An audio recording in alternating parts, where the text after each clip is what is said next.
Гляджу на рэкі і лясы, на сінія азёры. Гляджу я на людзей, што тут жывуць.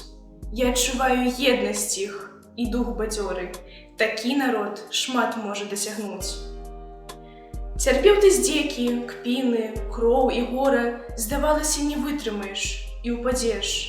Але заўсёды быў характар твой апорай, ён дапамог трымаць мяжы тваёй рубеж. Ты памяркоўны, шчодры, добры і руплівы. Гасцей ты любіш шчыра запрашаць.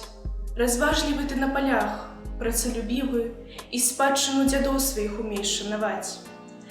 А калі ж бот чужы з варожай казкай захоча край твой і цябе заваяваць, ты ворага любога зможаш па-славянску з мячом сустрэць і жорстка пакараць. Здаецца, зараз не прашу ў Бога многа, няхай толькі расце багаты ўраджай. Будзь незалежным, вольным, доўга-доўга, прыгожы, велічны мой беларускі край.